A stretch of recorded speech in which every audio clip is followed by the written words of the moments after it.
Hey buddies, welcome to Python for Toddler series. So previous videoல நம்ம என்ன பார்த்தோம் அப்படின்னா ஒரு string lower-ஆ இல்ல upper caseல இருக்கானங்கறதை எப்படி கண்டுபிடிக்கணும் and அதுக்கப்புறம் lower-ஆ இருக்கக்கூடிய string எப்படி upper-ஆ மாத்தணும் upper caseல இருக்கக்கூடிய string எப்படி lower-ஆ மாத்தணும் அதுக்கான என்னென்ன methods இருக்கு அப்படினா நம்ம பார்த்தோம்.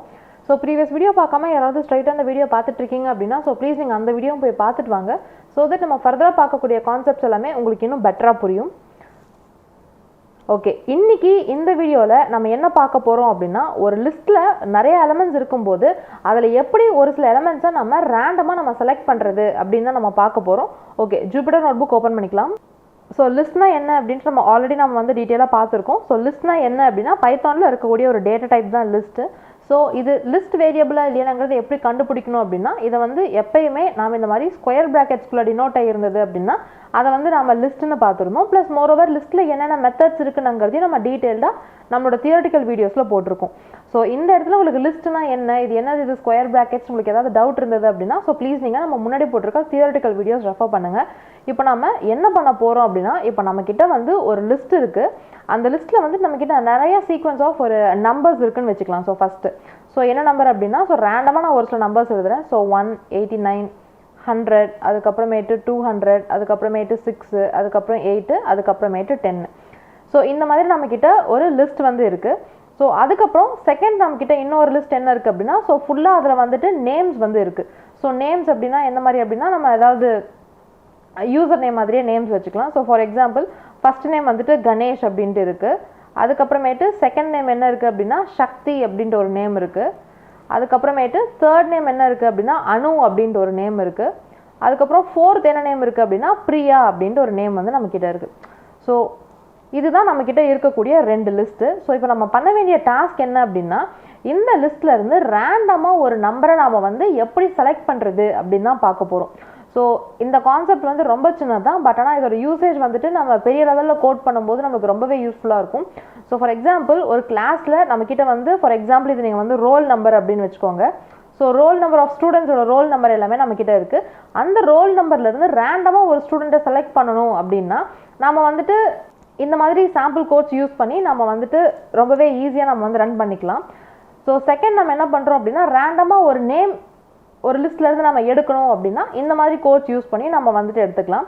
ஸோ இப்போ நம்ம ரேண்டமாக சொல்லு அப்படின்னா நம்ம என்ன சொல்லுவோம் ஸோ ஏனாதானே ஏதோ ஒரு நம்பர் சொல்லுவோம் இல்லையா. ஸோ 200 இந்த இடத்துல இந்த லிஸ்ட்டில் 200 இருக்கக்கூடிய நம்பர் எடுத்துக்கோ ரேண்டமாக அப்படின்னு நம்ம சொல்லுவோம். ஸோ அதே மாதிரி இப்போ ரேண்டமாக இந்த லிஸ்ட்லேருந்து ஒரு பேர் சொல்லு அப்படின்னா நான் வந்து அனுங்கிற பேரை நான் வந்து எக்ஸாம்பிளுக்கு சொல்கிறேன்.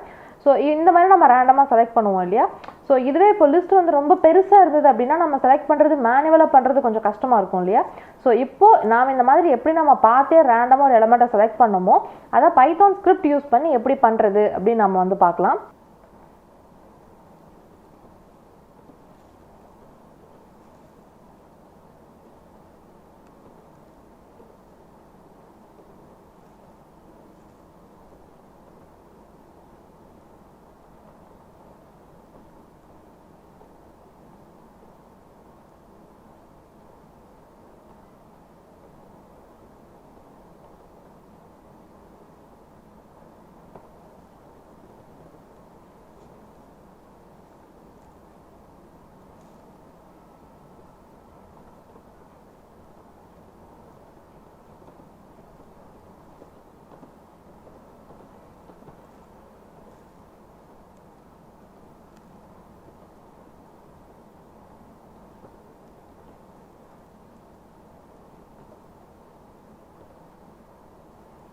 ஓகே இப்போ நான் என்னோடய கோடை நான் வந்துட்டு ரன் பண்ணுறேன்.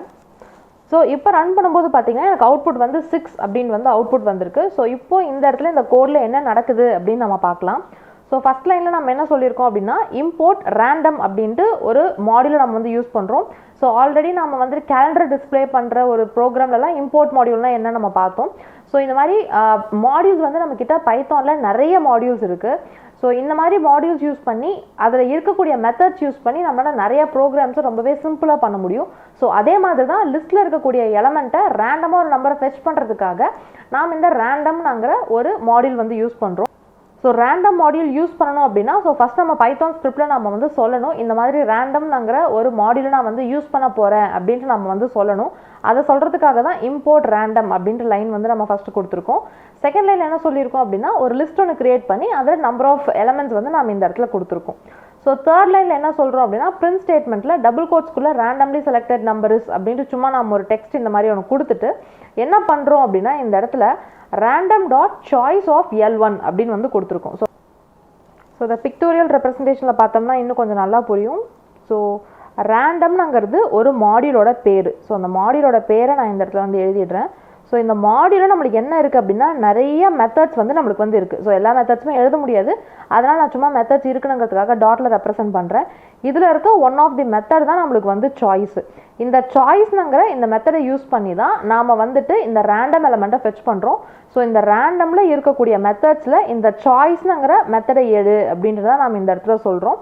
இதுக்கு நம்ம பேராந்தசிஸில் என்ன, அதாவது ப்ராக்கெட்குள்ளே என்ன தரணும் அப்படின்னா லிஸ்ட்டு நம்ம வந்து ஒன்று பாஸ் பண்ணணும். அதாவது இந்த லிஸ்ட்டோட நேம் நம்ம ஒன்று கொடுத்துருப்போம் இல்லையா, அதை நாம் இந்த இடத்துல கொடுப்போம். இது என்ன பண்ணும் அப்படின்னா இந்த லிஸ்ட்டில் இருக்கக்கூடிய ரேண்டமாக இருக்கக்கூடிய ஒரு எலமெண்ட்டை வந்து எடுக்கும். அப்படி எடுத்த நம்பர் தான் இந்த 6. அதனால தான் நம்மளுக்கு இந்த ஃபங்க்ஷன் ரன் ஆனதுக்கு அப்புறமேட்டு இந்த லிஸ்ட்டில் இருக்கக்கூடிய ரேண்டமாக இந்த 6ங்கிற நம்பரை நம்மளுக்கு எடுத்து நம்மளுக்கு இந்த இடத்துல அவுட்புட்டாக கொடுத்துருக்கு. ஸோ இதுவே இந்த கோடை நான் இன்னொரு வாட்டி ரன் பண்ணேன் அப்படின்னா கண்டிப்பாக எனக்கு வேற ஒரு அவுட்புட் தான் வரும். பிகாஸ் அது வந்து ரேண்டமாக தான் செலக்ட் பண்ணுது இல்லையா. ஸோ அதனால் கான்ஸ்டண்ட்டாக இது 6ங்கிற நம்பரையே தான் செலக்ட் பண்ணும் அப்படின்ட்டு நம்மளால் சொல்ல முடியாது. இந்த ப்ரோக்ராமை நான் ஒவ்வொரு வாட்டி ரன் பண்ணும்போது ஒவ்வொரு நம்பர் வரும். பாருங்கள், முன்னாடி 999 வந்தது, இப்போ 78 வருது. இப்போ பாருங்கள் திரும்ப ரன் பண்ணும்போது 1ன்னு வருது. ஸோ இந்த மாதிரி வந்துட்டு ஒவ்வொரு வாட்டி ரன் பண்ணும்போது நம்மளுக்கு ஒவ்வொரு நம்பர் வந்து வரும். ஸோ ரேண்டமில் நிறைய மெத்தட்ஸ் இருக்குதுன்னு சொன்னேன் இல்லையா, அது எப்படி நீங்கள் கோடில் பார்க்கலாம் அப்படின்ட்டு பார்க்கலாம். ஸோ நம்ம நார்மலாக மெத்தட்ஸ் கெட் பண்ணுற மாதிரி தான் ரேண்டம்ங்கிற வேர்டை கொடுத்துட்டு டாட் கொடுத்துட்டு டேப் கீ ப்ரெஸ் பண்ணிங்க அப்படின்னா உங்களுக்கு இந்த மாதிரி என்னென்ன மெத்தட்ஸ் இருக்கோ அது எல்லாமே ப்ராசஸ் ஆகிட்டு வரும். ஸோ இங்கே பாருங்கள் இத்தனை மெத்தட்ஸ் இருக்குது. ஸோ இந்த இடத்துல நான் டாட்டில் போட்டிருந்தேன் இல்லையா, ஸோ அந்த மெத்தட்ஸ் எல்லாமே தான் இது எல்லாமே. ஸோ இத்தனை மெத்தட்ஸ் இருக்குது. இத்தனை மெத்தடில் இந்த சாய்ஸ்னு இங்கே இருக்கிற இந்த ஒரு மெத்தட் இருக்கு இல்லையா, இந்த மெத்தடை தான் நம்ம இந்த இடத்துல யூஸ் பண்ணுறோம். ஓகே, இப்போ இந்த கோடு வந்து எப்படி நம்பர்ஸில் ஒர்க் ஆகுதுன்னு பார்த்தோம். இப்போ அதை அடுத்து எப்படி ஸ்ட்ரிங்கில் ஒர்க் ஆகுது அப்படின்னு நம்ம பார்க்கலாம். ஸோ சேம் இதே கோடு தான் நான் யூஸ் பண்ண போகிறதுனால இதே கோடை நான் காப்பி பண்ணி நான் பேஸ்ட் பண்ணிடுறேன். ஸோ இந்த இடத்துல இந்த நேமை மாற்றிடலாம், L2ன்னு மாற்றிடுறேன். ஸோ இந்த இடத்துல என்ன பண்ணுறேன் அப்படின்னா இந்த நம்பர்ஸை எடுத்துகிட்டு உள்ளே வந்துட்டு ஸ்ட்ரிங் கொடுத்துடலாம். ஸோ ஃபஸ்ட்டு நேம் என்ன தரலாம் அப்படின்னா கணேஷ். நம்ம எக்ஸாம்பிள் என்ன கொடுத்துருக்கோமோ நான் அதே நான் இந்த இடத்துல கோட் பண்ணிடுறேன். ஸோ செகண்ட் என்ன நேம் கொடுத்துருக்கோம் அப்படின்னா சக்தின்னு ஒரு நேம் கொடுத்துருக்கோம். அதுக்கப்புறமேட்டு தேர்ட் நேம் வந்துட்டு அனு. அதுக்கப்புறம் நம்மளோட ஃபோர்த் நேம் வந்துட்டு பிரியா. ஓகே, பிரியா கொடுத்துட்டு இப்போ இந்த இடத்துல நம்ம நம்பர்ங்கிறத எடுத்துட்டு L2ன்னு நம்ம நேம் மாற்றணும் இல்லையா. ஸோ அதே மாதிரி இந்த இடத்துலையும் L2ங்கிற நேம் மாற்றிடலாம். இப்போ நான் கோட் ரன் பண்ணேன்னு பார்த்தீங்கன்னா எனக்கு ரேண்டமாக ஏதோ ஒரு நேமை எனக்கு வந்து ஃபெச் பண்ணி கொடுத்துருக்கும். ஸோ திரும்ப நான் இதே கோட் நான் இன்னொரு வாட்டி ரன் பண்ணுறேன். பாருங்கள், இன்னொரு வாட்டி ரன் பண்ணும்போது பிரியாங்கிற நேமை எனக்கு வந்து ஃபெச் பண்ணி கொடுத்துருக்கு. ஸோ திரும்ப நான் இன்னொரு வாட்டி ரன் பண்ணுறேன் இந்த கோடை. இன்னொரு வாட்டி ரன் பண்ணும்போது பார்த்தீங்கன்னா அனுங்கிற நேமை எனக்கு வந்து ஃபெச் பண்ணி கொடுத்துருக்கு. ஸோ ஒவ்வொரு வாட்டி நம்ம இந்த கோட் ரன் பண்ணும்போதும் நம்மளுக்கு வந்துட்டு ஒவ்வொரு எலமெண்ட்டை நம்மளுக்கு வந்து ரேண்டமாக ஃபெச் பண்ணி கொடுக்கும். ஸோ இது வந்து இன்னொரு எக்ஸாம்பிள். ஸோ அடுத்த எக்ஸாம்பிள் என்ன பண்ணலாம் அப்படின்னா நம்பர்ஸு அதுக்கப்புறமேட்டு ஸ்ட்ரிங் ரெண்டுத்தையுமே சேர்த்து நம்ம ஒரே இதில் கொடுத்து பார்க்கலாம். ஸோ அதுக்கு அதே மாதிரி கொடுத்துட்டு இந்த இடத்துல என்ன பண்ணுறேன் அப்படின்னா ஜஸ்ட் ஒரு 2 ஸ்ட்ரிங் மட்டும் நான் வந்து ஆட் பண்ணிடுறேன். சக்தி, அதுக்கப்புறமேட்டு அனு, அதுக்கப்புறமேட்டு பிரியா. ஓகே, இப்போ இதுக்கு நான் நேம் என்ன மாற்றிடுறேன் அப்படின்னா L3 அப்படின்னு மாற்றிடுறேன். ஸோ L3ன்னு இந்த இடத்துல நேம் மாற்றினதுனால இந்த இடத்துலையும் நம்ம வந்து L3யை ஃபெச் பண்ணு அப்படின்னு தான் நம்ம கொடுக்கணும். ஸோ இந்த இடத்துல ஸ்டேட்மெண்ட் கரெக்டாக இருக்கணுங்கிறதுக்காக ரேண்டம்லி செலக்டட் அப்படின்னு மட்டும் கொடுத்துட்டு நான் ரன் பண்ணுறேன். இப்போ ரன் பண்ணிங்கன்னா எனக்கு ரேண்டமாக என்ன செலக்ட் பண்ணியிருக்கு அப்படின்னா லிஸ்ட்டில் இருக்கக்கூடிய எலமெண்ட்ஸில் ஏதோ ஒரு எலமெண்ட் எனக்கு ரேண்டமாக செலக்ட் பண்ணி கொடுத்துருக்கு. ஸோ 10ன்னு ஒரு எலமெண்ட்டை தான் நம்மளுக்கு இந்த இடத்துல செலக்ட் பண்ணி கொடுத்துருக்கு. ஸோ திரும்ப இதே கூட நான் இன்னொரு வாட்டி நான் ரன் பண்ணுறேன். இன்னொரு வாட்டி ரன் பண்ணும்போது பாருங்கள் 100ங்கிற எலமெண்ட்டை எனக்கு வந்து ரேண்டமாக செலக்ட் பண்ணி கொடுத்துருக்கு. ஸோ இந்த மாதிரி நான் ஒவ்வொரு வாட்டி ரன் பண்ணும்போதும் எனக்கு ரேண்டமாக ஒவ்வொரு எலமெண்ட்டை அது வந்து ஃபெச் பண்ணி கொடுக்கும். ஸோ இந்த கோட் மூலமாக எப்படி ஒரு லிஸ்ட்டில் இருக்கக்கூடிய நம்பர்ஸை இல்லை லிஸ்ட்டில் இருக்கக்கூடிய நேம்ஸை இல்லை காம்பினேஷன் ஆஃப் நம்பர்ஸ் அண்ட் நேம்ஸை எப்படி நம்ம ரேண்டமாக ஃபெச் பண்ணுறது அப்படின்ட்டு பார்த்தோம். ஸோ இது வந்து ஒரு மெத்தட் தான். இன்னொரு மெத்தட் ஒன்று இருக்குது, அது என்ன மெத்தட் அப்படின்ட்டு நம்ம பார்க்கலாம். ஸோ அதுவுமே இதே மாதிரி இம்போர்ட் மாடியூல் தான். அது என்ன மாடியூல் அப்படின்னா இம்போர்ட் சீக்ரெட்ஸ்.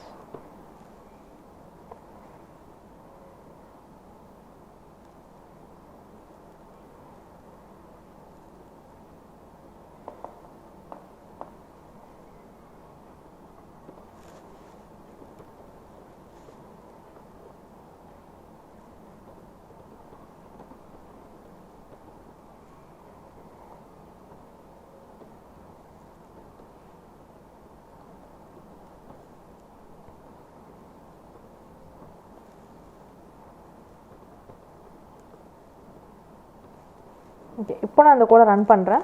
ஸோ இப்போ பார்த்தீங்க அப்படின்னா என்ன பண்ணுறோம் அப்படின்னா சீக்ரெட்ஸ் அப்படின்ட்டு இன்னொரு மாடியூல் இருக்குது. அந்த மாடியூலை நம்ம வந்து இம்போர்ட் பண்ணுறோம். இம்போர்ட் பண்ணிவிட்டு அதே மாதிரி சீக்ரெட்ஸில் இருக்கக்கூடிய சாய்ஸ்ங்கிற மெத்தடை நம்ம வந்து யூஸ் பண்ணுறோம். யூஸ் பண்ணிவிட்டு உள்ளே நம்ம வந்து அந்த லிஸ்ட்டை பாஸ் பண்ணுறோம். லிஸ்ட்டை பாஸ் பண்ணும்போது நம்மளுக்கு வந்து அந்த லிஸ்ட்டில் இருக்கக்கூடிய ஏதோ ஒரு எலமெண்ட்டை ரேண்டமாக நம்மளுக்கு வந்து ஃபெச் பண்ணி கொடுக்கும். ஸோ இதே மாதிரி இந்த கூட நான் திரும்ப இன்னொரு ரன் பண்ணேன் அப்படின்னா எனக்கு வந்து இன்னொரு ரேண்டமாக ஒரு எலமெண்ட்டை தான் எனக்கு வந்து ஃபெச் பண்ணி கொடுக்கும். ஸோ இது வந்து ஸ்ட்ரிங் கண்டென்ட்ஸ் மட்டும் இல்லை, அதே மாதிரி நம்ம நியூமரிக்கல் கண்டென்ட்ஸ்க்கும் நம்ம வந்து ட்ரை பண்ணி பார்க்கலாம்.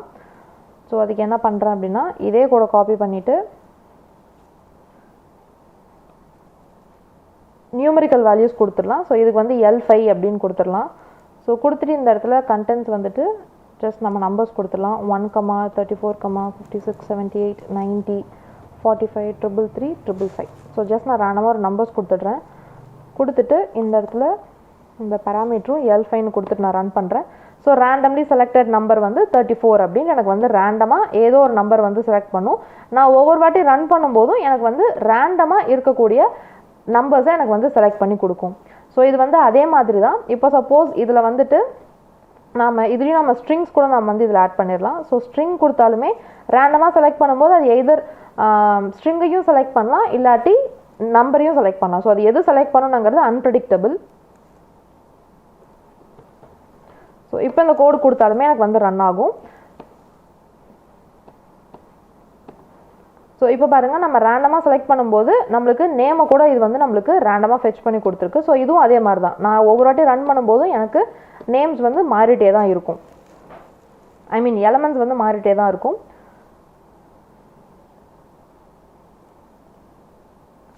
அதே மாதிரி சீக்ரெட்ஸ்லையும் நிறையா மெத்தட்ஸ் இருக்குது. அது என்னென்ன மெத்தட்ஸ் பார்க்கணும் அப்படின்னா ஸோ சீக்ரெட்ஸ்ங்கிற வேர்டை டைப் பண்ணிவிட்டு ஒரு டாட் கொடுத்துட்டு ஒரு டேப் கீ ப்ரெஸ் பண்ணிங்க அப்படின்னா ப்ராசஸ் ஆகிட்டு நம்மளுக்கு இந்த மாதிரி என்னென்ன மெத்தட்ஸ் இருக்கோ அது எல்லாத்தையுமே நம்மளுக்கு வந்து டிஸ்பிளே பண்ணி காட்டும்.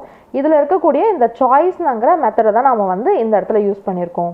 ஸோ ஒரு லிஸ்ட்டில் இருந்து ஒரு எலமெண்ட்டை நம்ம ரேண்டமாக ஃபெச் பண்ணணும் அப்படின்னா நம்ம இந்த ரேண்டம்ங்கிற மாடியூலும் யூஸ் பண்ணலாம், சீக்ரெட்ஸ்ங்கிற மாடியூலும் யூஸ் பண்ணலாம். ஸோ இப்போ உங்களுக்கு இந்த இடத்துல ஒரு டவுட் வரலாம். ஸோ இது வந்துட்டு இந்த கோட் யூஸ் பண்ணி ரேண்டமாக ஒரு எலமெண்ட்டை தான் நம்மளால் ஃபெச் பண்ண முடியுது, நிறைய எலமெண்ட்டை ஃபெச் பண்ண முடியாதா அப்படின்னு கேட்டிங்கன்னா தாராளமாக ஃபெச் பண்ணலாம். ஸோ அதுக்கு என்ன பண்ணணும் அப்படின்னா நம்ம வந்துட்டு ஒரு ஃபார் லூப் தான் யூஸ் பண்ணணும். ஸோ ஃபஸ்ட்டு நம்ம போட்டோம் இல்லையா, ஸோ இதை வந்து நான் எக்ஸாம்பிளுக்கு நான் வந்து காப்பி பண்ணி பேஸ்ட் பண்ணிக்கிறேன். ஸோ இப்போது இந்த இடத்துல வந்து இன்னும் நான் நிறையா நம்பர்ஸ் வந்து ஆட் பண்ணிக்கிறேன். So say for an example 90, 89, 78, 66, 345, அதுக்கப்புறம் 76, இந்த மாதிரி நிறையா நம்பர்ஸ் கொடுத்துட்றேன். இப்போ என்ன பண்ணுறேன் அப்படின்னா ஒரு ஃபார் லூப் வந்து கொடுக்குறேன். So for I in range 3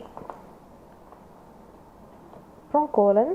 so for loop கொடுத்ததுனால இது வந்து ஃபார் லூப்புக்கு உள்ளே கொடுக்கணும், அதனால இந்த இண்டென்டேஷன் யூஸ் பண்ணிக்கலாம். ஸோ இப்போ எனக்கு வந்து இந்த லிஸ்ட்டில் இருந்து ஒரு 3 நம்பரை நான் வந்து ரேண்டமாக ஃபெச் பண்ணணும். அதுக்காக என்ன பண்ணியிருக்கேன் அப்படின்னா for I in range of 3 அப்படின்னு வந்து கொடுத்துருக்கேன். ஸோ ரேஞ்ச் ஃபங்க்ஷன் உங்களுக்கு இந்த இடத்துல டவுட் வந்தது அப்படின்னா ஸோ ப்ளீஸ் நீங்கள் நம்ம முன்னாடி போட்டிருக்க வீடியோஸ் ரெஃபர் பண்ணுங்கள். ரேஞ்ச் ஃபங்க்ஷன்னா என்ன, அதுக்கு என்ன நம்ம பேராந்தசிஸில் வேல்யூஸ் கொடுக்கணும், எந்த வேல்யூ கொடுத்தோம்னா எப்படி ஒர்க் ஆகணுங்கிறத நம்ம டீட்டெயிலாக சொல்லியிருக்கோம். ஸோ இப்போ நான் என்னோட கோடை ரன் பண்ணுறேன். ஸோ இப்போ என் கோடை ரன் பண்ணும்போது பார்த்தீங்கன்னா பாருங்கள் ரேண்டம்லி செலக்டட் நம்பர்ஸ் அப்படின்ட்டு எனக்கு வந்து 3 லைன்ஸில் எனக்கு வந்து அவுட்புட் வந்திருக்கு. அதாவது 3 நம்பர்ஸை எனக்கு வந்து ரேண்டமாக எனக்கு வந்து ஃபெச் பண்ணி கொடுத்துருக்கு. ஸோ சேம் இதே மாதிரி தான் இந்த கோடை நான் இன்னொரு வாட்டி ரன் பண்ணுறேன். ஸோ கண்டிப்பாக எனக்கு 100,66,999 அவுட்புட் வந்து வராது. பிகாஸ் நம்ம இன்னொரு வாட்டி ரன் பண்ணும்போது கோடு திரும்ப ஃப்ரெஷ்ஷாக தான் ரன் ஆகும். ஃப்ரெஷ்ஷாக ரன் ஆகும்போது ஃப்ரெஷ்ஷாக தான் அது வந்து ரேண்டமாக இருக்கக்கூடிய நம்பர்ஸை அது வந்து செலக்ட் பண்ணும். ஸோ இன்னொரு வாட்டி ரன் பண்ணும்போது பாருங்கள் 345 89 78 அப்படின்னு தான் எனக்கு வந்து எலமெண்ட்ஸை ஃபெச் பண்ணி கொடுத்துருக்கு. ஸோ சேம் இதே மாதிரி இப்போ நம்ம இந்த இடத்துல போட்ட கோடை நம்ம இந்த மாதிரி சீக்ரெட்ஸுக்கு கூட நம்ம வந்து சீக்ரெட்ஸ் மாடியூல்ஸ்க்கு கூட நம்ம வந்து ட்ரை பண்ணலாம். ஸோ இதை ரேண்டம் மாடியூலுக்கு தான் ட்ரை பண்ணணும் அப்படின்ட்டு இல்லை. ஸோ அதே மாதிரி இந்த கோடை காப்பி பண்ணி பேஸ்ட் பண்ணிவிட்டு இப்போது இந்த இடத்துல ஃபார் ஐஎன் ஸோ ரேஞ்சில் எனக்கு இப்போ வந்துட்டு ஃபார் எக்ஸாம்பிள் ஒரு 4 எலமெண்ட்டை எனக்கு வந்து லிஸ்ட்லேருந்து ஃபெச் பண்ணணுன்ட்டு கொடுத்துடலாம். ஸோ கொடுத்துட்டு இந்த பிரிண்ட் ஸ்டேட்மெண்ட்டை இந்த ஃபார் பிளாக்குக்கு உள்ளே கொடுத்துடணும். ஸோ கொடுத்துட்டு இப்போ நம்ம ரன் பண்ணலாம். இப்போ ரன் பண்ணிங்க அப்படின்னா நம்மளுக்கு அந்த லிஸ்ட்டில் இருக்கக்கூடிய ஒரு 4 எலமெண்ட்ஸை நம்மளுக்கு வந்து ரேண்டமாக நம்மளுக்கு ஃபெச் பண்ணி கொடுத்துருக்கோம். ஸோ இந்த கோட் மூலமாக நம்ம என்ன தெரிஞ்சுக்கலாம் அப்படின்னா ஒரு லிஸ்ட்டில் இருந்து ஒரு நம்பரை ரேண்டமாக எடுக்கணும் அப்படின்னா எப்படி எடுக்கலாம், ஸோ மல்டிபிள் நம்பர்ஸை எடுக்கணும் அப்படின்னா எப்படி எடுக்கலாம்ங்கிறது ரொம்பவே கிளியராக புரிஞ்சிருக்கும்னு நினைக்கிறேன். ஸோ இப்போ நம்ம போட்டிருக்க கோட்ஸ் எல்லாமே நான் கிட்டப்பில் அப்லோட் பண்ணியிருக்கேன். நீங்கள் வேணும்னா டவுன்லோட் பண்ணிக்கோங்க. டிஸ்கிரிப்ஷனில் லிங்க் கொடுத்துருக்கேன். Happy learning. Bye bye.